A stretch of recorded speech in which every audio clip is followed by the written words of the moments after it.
Today is Thursday, the 8th of August, and we are interviewing Sonia Marquez. She's with the Colorado Immigrant Rights Coalition, and videotaping is Dahlia.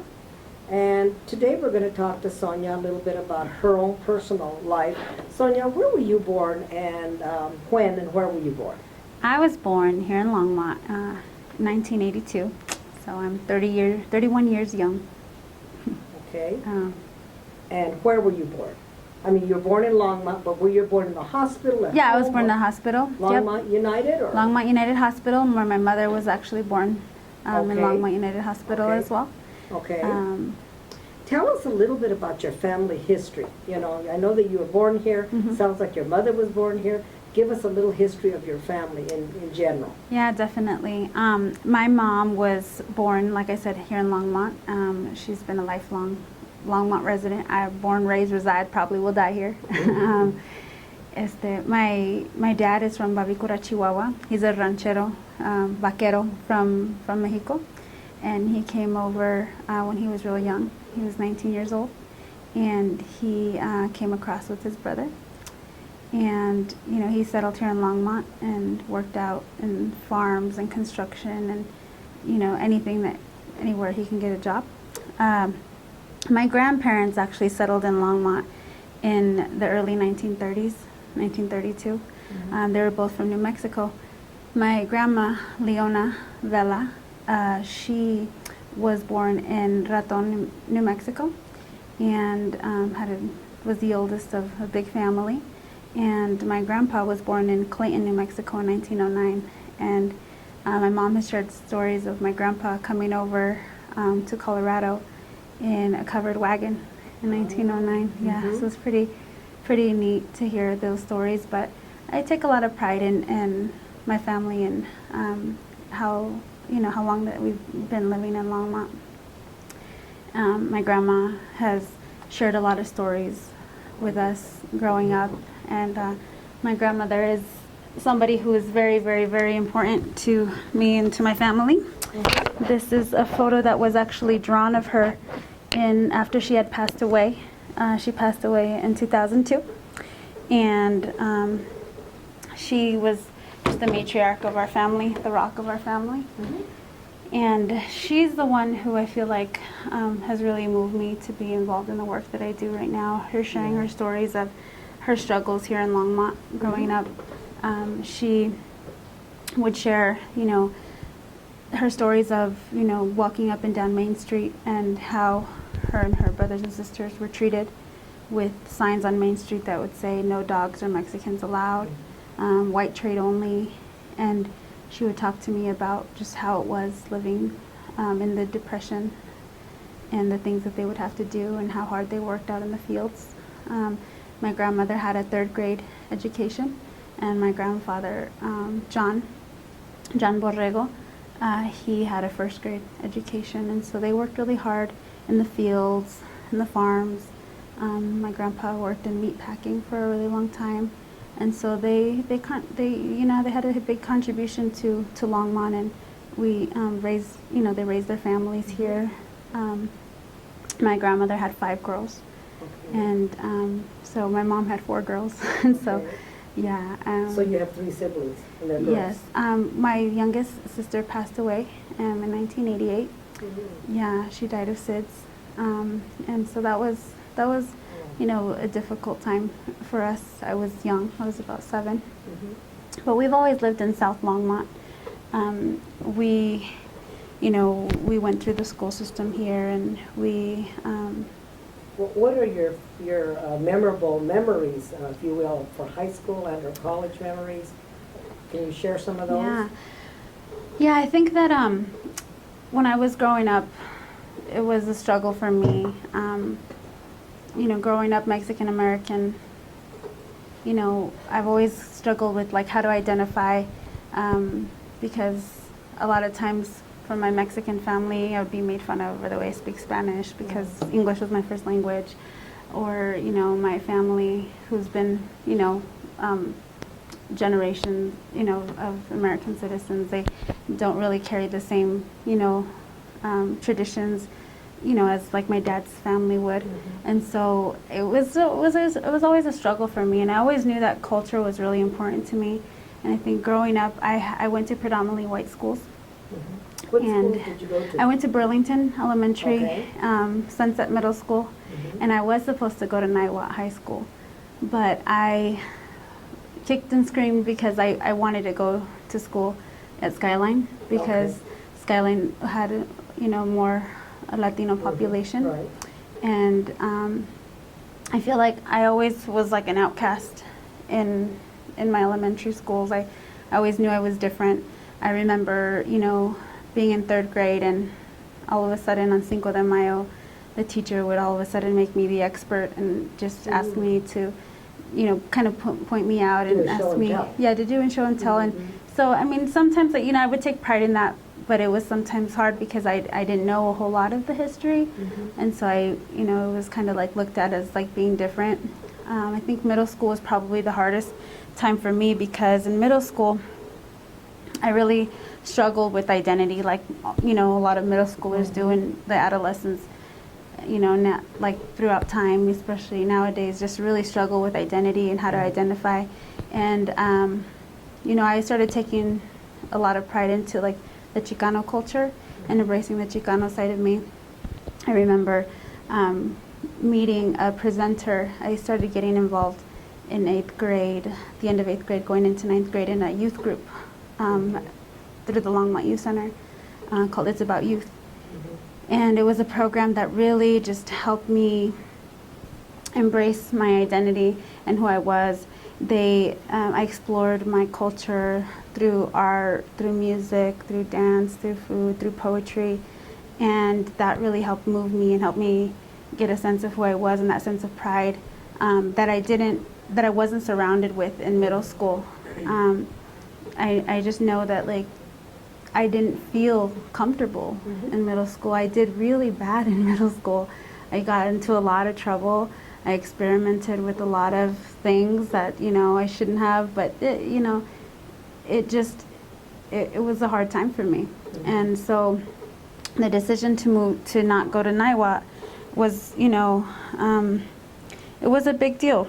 It was harder for me. Both of my sisters graduated from Niwot High School, and my oldest sister graduated in, I believe it was 98, and so then it was even more, predominantly white. And nowadays, now it's not so much. I think there's a lot more diversity, but then that was just something that was really important to me. And so how did you accomplish being able to go to Niwot, since it was not your catchment area? I used my grandmother's address. Okay. Yeah, so my grandpa, the house that he built on Reed Street on the east side of Longmont, I used that address. And so it was a struggle for me, and I did pretty good. I didn't do as well as I should have, but I think that being around people who, I just felt more comfortable being around people who looked like me, who, talked like me, who had the same values as me, and I could identify, because, I think that that was just a huge turning point for me, is joining that youth group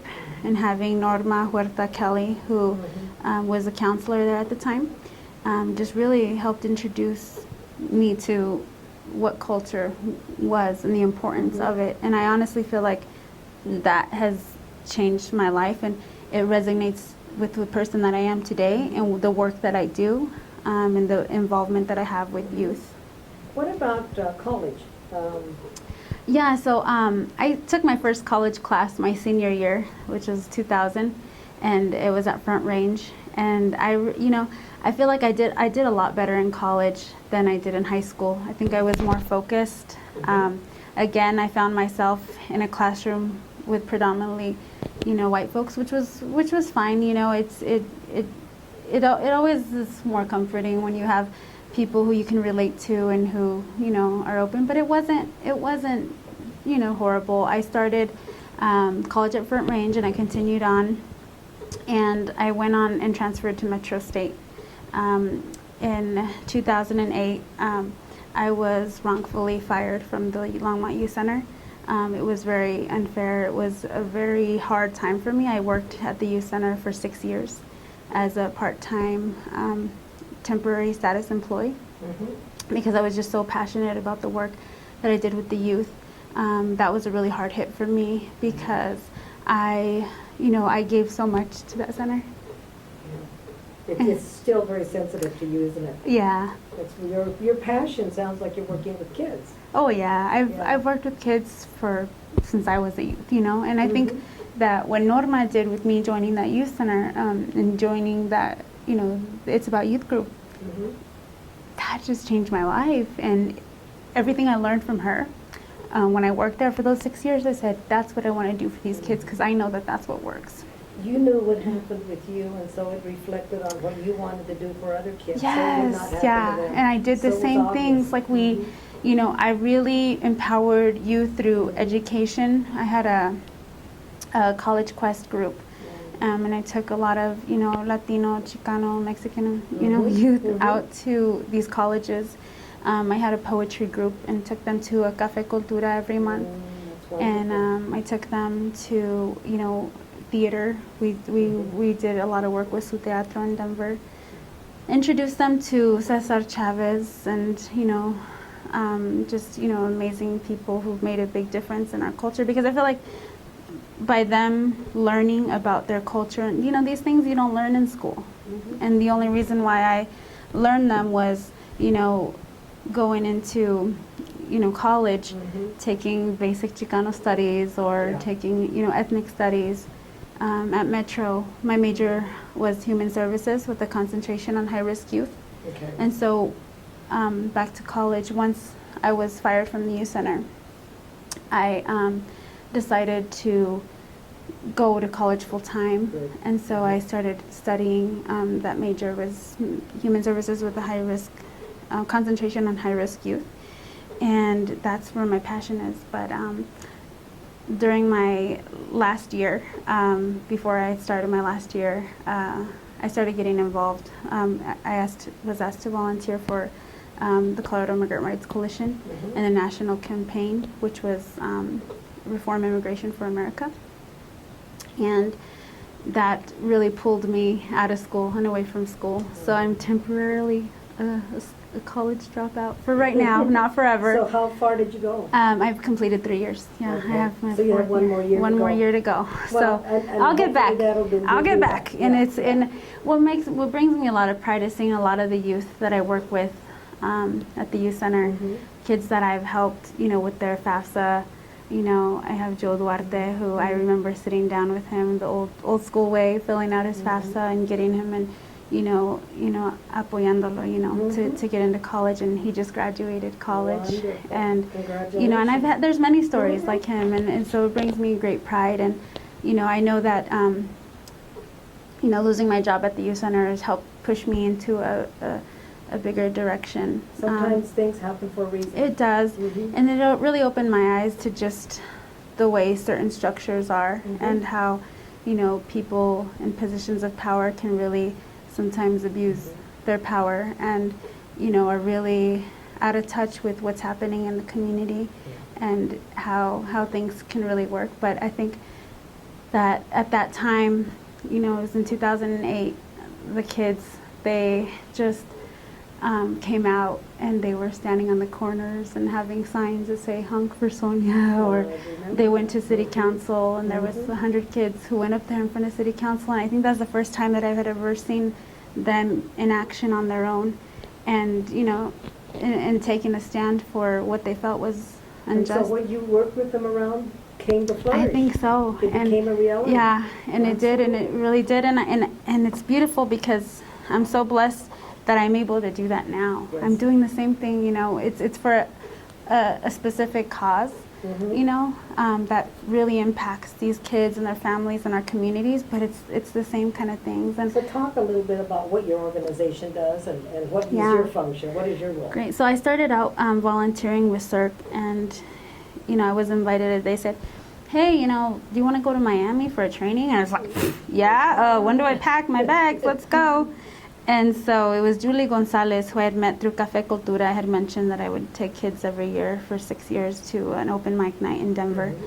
And she invited me to go. She was working for the Colorado Immigrant Rights Coalition, and she was just bringing community people who knew were active and, had connections to youth throughout our state. And so I went out there, received this training, and it was just like the most empowering training I've ever had. And it was the training on how to tell your story and the power of your story.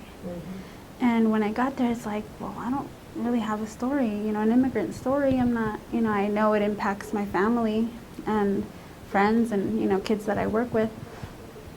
But they really broke it down to really embrace your family story, your struggle of your grandparents, the struggle of your parents, your personal struggles, and how to turn those struggles into something positive, how to channel that, that energy, that hurt, the pain, the happiness, and just turn it into a story. And their idea was, this is how immigration reform is gonna pass, how we're going to be able to bring this issue up, is to start lifting up the stories of undocumented folks. And when I was at that training, I realized, you know what, these kids that I've been working with over all these years, they had been dropping out of school, they had not been getting driver's license, not getting jobs, not going on to college, and they were bright, promising kids, like kids who I knew were smarter than me, especially in math. And math is not my subject. And so I realized that is because many of them, it was because of their status. And it's kind of like, once they feel like they're incapable and they're not going to be able to accomplish things, it's kind of contagious around their culture, around the friends, and people start just not caring. And I took this training back to a local group, LULAC. I'm a co-sponsor for LULAC at Skyline High School. And I said, hey, like, I want to take a group of kids to this training that we're going to have. They brought together 300 youth from across the state to Fort Collins, and we did the training on Story of Us, Self, and Now. And that just changed everything for me. So in 2009 to present day, we teach their stories, and CIRC, the Colorado Immigrant Rights Coalition, has really given me the power and the opportunity and the ability and the support to make things happen in our community. I remember, being 10 years old and walking with my mom to get people registered to vote. She pulled me out, and my mom is the greatest, strongest inspiration, mentor in my life, because I feel like everything that I am is what my mom is and what she cares about. And she was like, my mom grew up like this strong, like Chicana, like activist woman, and I remember her always just standing up for people who were treated less, treated unfairly. And, my dad, being an immigrant, has faced a lot of things, and, a lot of injustice for his family as well. And my mom's always the first one to be, calling people out or making complaints or doing what she needs to do to bring up the attention, or writing letters to the editor. And I witnessed that. Like, being 10 years old, I remember it was Bush and Clinton, and she took me out and we were registering voters. And, she took me hand to hand and we were going down these doors, and I was like, what are we doing, And that just, it planted a seed within me, the power of getting involved and having a voice. And every year she was always hassling me, my cousins, to get out and vote. And so, CIRC has given me that opportunity to do that work and to teach other kids, other youth, to do this work. And CIRC was started as a listserv in 2002. And, now we have a staff about 14. And so it's a very beautiful statewide coalition. We have organizers, and an organizer in Pueblo, the Western Slope, the Rocky Mountains, Denver, and I work here in the north. And I think that the work that we do is just what the community needs. I've been trained to give Know Your Rights trainings. We go out into the community. We train folks on Know Your Rights. One of the biggest campaigns and one of our biggest victories was our campaign to unite Colorado.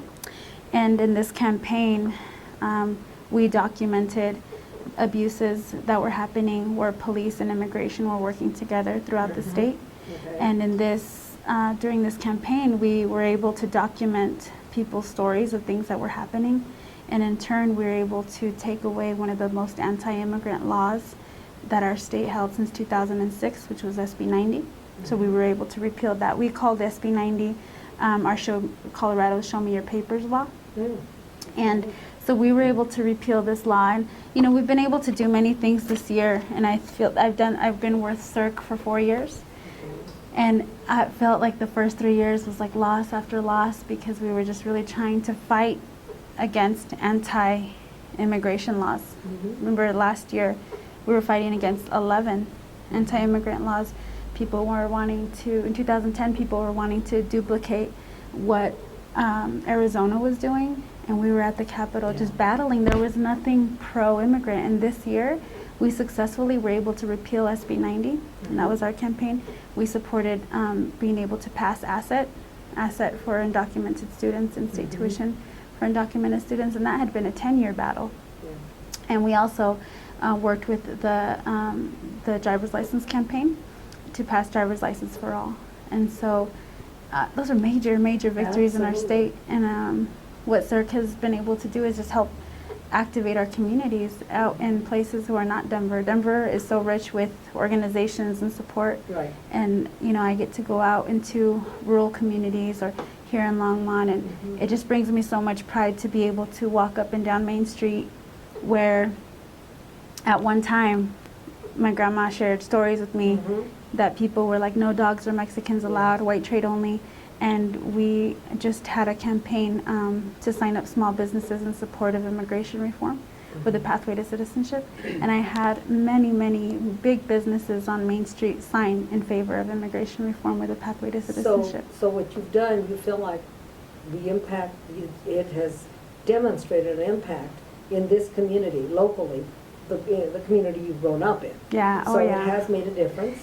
It is. It's made a huge difference, and it continues. We are filling up a bus of people, 55 people that'll fill up in a charter bus to go to Greeley this Saturday to push our Congressman Cory Gardner to stand up and be a champion for immigration reform, and with a pathway to citizenship for our 11 million undocumented immigrants that we have. And it's brought a sense of like empowerment into our communities. I mean, I have youth who are out there door knocking. I mean, we're nonpartisan, and so they've learned what politics are and how they run. And don't get me wrong, like I am not in no way any kind of politician, never will. I never will be. I don't like politics, but they're necessary. Absolutely. They're necessary, and you need to know what is happening and who are making the decisions, and like recognizing that we have the power to put people in the positions to make choices that reflect our values and things that we want. And it's just so amazing to see our youth and our communities, the parents of our youth, just getting involved and taking a stand Wonderful. and sharing their stories. When I first started, many of our parents were so nervous, and we would have interviews with our undocumented leaders, and they would hide their faces or do interviews with, neck down and only videotaping their hands. And today, you won't see that. They are standing out. They are proud of who they are. They're sharing their stories, and I feel like that is key. And that's one thing that makes me so proud of, being a part of the CIRC team, is that they give me that ability to say, what does your community need? What do these communities need? And how can you support them? After, in 2011, we had some really messed up dairy raids in Fort Morgan, where immigration was working with, the local sheriffs, and they went into a dairy and tried to pull out 20 workers and arrest them for working. And this community who just literally, they have very limited resources out there, have come together, and they're strong now. They're called the Grupo Amanecer. And they are out there registering voters, immigrant communities, talking about the issues, attending town halls, and just taking their power and demonstrating. And it's just, and I feel like I just love being a part of CIRC because they give us the opportunity to do that. And it differs from community to community of what the needs are. Mhm. You know, what works and what we need here in Northern Maybe Colorado different. is Mhm. very different from what, you Mhm. know, Western Slope needs, or Montrose and the Rocky Mountains, you know. And so So what do you think, how do you see yourself or this community in, say, 50 years from now? What do you think, what would be your dream of what might it look like? I would love to see more activism. I'd love to Mhm. see, you know, our leaders, you know, in elected positions or just out in the community.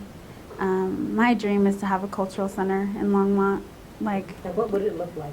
it would be an amazing center where we have enough space to do activities and to bring in, you know, culture. We'd be able to bring in poetry and dance and music and art and literature, you know. I feel like working with youth for so many years, they may not be an artist, but they may be a dancer or a performer. Any parts of those, any part of culture really reflects off of those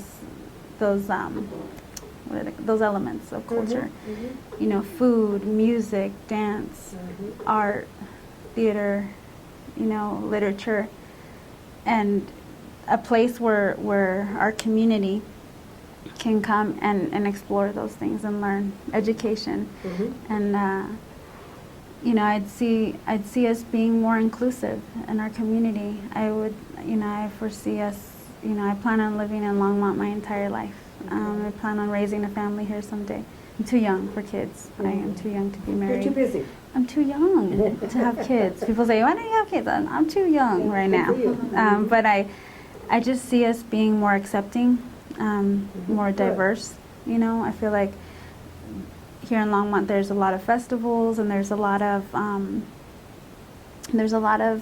you know, things that Longmont, the city promotes, but Activities. there is, but I don't feel it's as diverse as it can be. Mhm. I think Longmont is a little over 30% Latino, and it doesn't reflect that in our events and things that we have. I'm really proud of some of the things that we do, but I know that like there's just so much There's so more. much more. And I know one thing, I met a woman who works at our public library, and we talked about possibly doing some events, some cultural events Mhm. to highlight Latino history leaders, and doing events at the library together. So I would like to see more of that, Mhm. promoting our history and our culture more, because I feel like that's what moves our people, and that's what, you know, instilling that sense of pride and really teaching, you know, that our culture and history is a rich one, no Mhm. matter where, no matter what Absolutely. kind of culture, or wherever you come from, whatever background. You know, working at the youth center, I taught a lot through the culture of hip hop Mhm. and the origins of hip hop, and you know, higher inner peace, helping other people. That's what I would, you know, teach. And Mhm. we taught the dance, and we taught, you know, the art, and you know, the literature of hip hop, because that's something that resonated with our young people. And you know, one of the proudest moments is we moved 20 b-boys and 1 b-girl to New York, to Brooklyn, New York, where it all started. And for me, that was like so amazing to be able to move, you know, young people who've never even, some of them had never even been out of Longmont, never been out of Denver, to see a different part of our country. And it was just something that I take a lot of pride in. And I'd like to see more opportunities for young people to be introduced to culture, have more opportunities to travel. I feel like a lot of, you know, our neighborhoods that, you know, have single mothers or single parents, I should say, homes or lower income, there's not as much opportunity for them to do things like this. And so at my cultural center one There you day, go. I will have that. So Thank if there's you. any funders out Yes, there, very please let me good. know. Yes, That's thank my you. dream. Help make my dream come true. Is there anything else that you want us to know about you other than the pictures? Because we're going to do the picture thing here. Oh, great.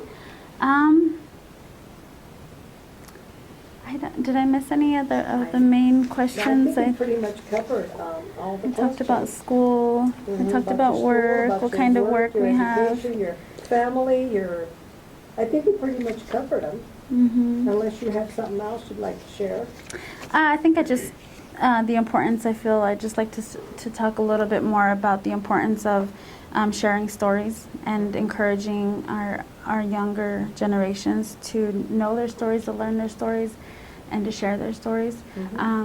Because I feel like what I've seen with, because I see on my mother's side, we've been here for many, many generations. As I said, my grandpa traveled in a covered wagon over to come to Colorado in the early 1900s. And I have my dad's side who are new immigrants, and he immigrated here. And I feel like on my mom's side, with a lot of family, not all, but with many family members, they've lost their history, their culture. And so they don't resonate with the issues of immigrants today. I've had, cousins delete me from Facebook because of what I stand for, because I don't think that they know their history. I mean, I have a picture of their grandpas there where my grandma shared a story. You'll see a picture of them where they served in World War II. And my grandma said that my uncle went to a local bar on Main Street, and he, in uniform, and he asked for a beer, and he was denied service, and he refused to leave, and they called the police, and the police officer said, "This man just got done serving, for you, for your freedom, for your country. You serve him a beer." And I just feel like a lot of those stories have not been passed on, and I feel like you lose that. I mean, I grew up with so much tradition and culture and respect for music, like listening to Little Joe with my mom is like what I love and what I know, or Los Tigres with my dad, and also Motown, and just music, and just books, literature, and just things of our past. They're just so important, and it's so important to teach kids these days that to embrace that and to respect it, and to listen to the message in the music or the writing or the stories, and pass that on, because once you stop and you start trying to assimilate instead of trying to integrate and share, I think it causes people to become closed-minded and to not. Well, it sounds like you've done a good job for yourself, and you know who you are, where you're going, and what you want to accomplish. Still trying to figure out what I want to be when I grow up, but I'll get it. I'll get there one day. You're on your way. Thank you very much for your interview thank you. today. This was it's great. It's been a treat. Thank you. No, thank you both. Thank you, Daria. Thank you. So here are all the pictures that I sold for my mom. I gotta get them back to her before she comes home. This is my grandmother, Leona Borrego Vela, who was born in 1913 in Raton, New Mexico, and settled with my grandfather, John Borrego, in Longmont in the 1930s. These are their home on Reed Place in Longmont that my grandfather built. And he was an amazing man, and so was she, an amazing woman. There's my mamita right there. See the resemblance? And this is my beautiful family, all girls.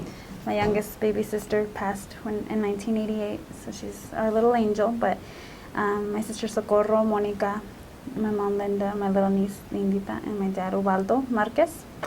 And it's my support circle right there, my best friends and the people who I depend on the most. They give me my guidance and my support and love and all the good food. Yes, I will never be thin with my mother's cooking, ever. My mom and dad, Linda and Ubaldo Marquez. They met in Erie, Colorado, at a baile. My mom didn't speak very much Spanish, was very broken, and my dad didn't speak English at all, and they found other ways to communicate, you know what I'm saying? 31 years later, here I am, and it's kind of funny, they've been married 30 years, I wonder Wonder what made them Yeah. get married. And, you know, my dad immigrated from Mexico. My mom was a Longmont native. And, oh, kind of dusty pictures. Jesus. Sonia should have cleaned them up before you came in. And this is my dad's family from Mexico, missing a couple of brothers.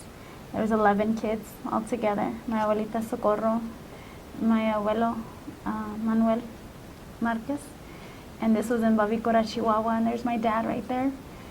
And my dad is just a very noble, strong man. He is the kind of man where he goes to a restaurant and he orders steak and they bring him out a fish or something less than. He would not tell anybody. He would just eat it. He'd feel embarrassed to ask for anything back. He's very strong, you know, noble, hardworking man, and never miss a day of work for anything. These are my grandparents, and my grandmother passed away at a young age, and that's why my dad came over after she had died of stomach cancer. She was in her 40s, and he came across and started working and sending money back to his family. As you can see, he had younger brothers and sisters that still, you know, depended on him, and so he worked really hard for them until he met my mama, and then he had us and started my house girls. My daddy. Yep, my sisters, Socorro, Monica, my mom, and myself. I look most like my mom, yep.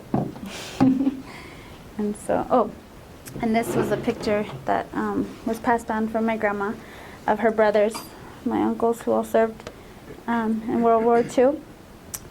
And we are still, you know, very much, we try to keep together as much as we can with family, you know, with their children and grandchildren and great-grandchildren, and, you know, in family events and things like that. But they all were raised here in Longmont as well.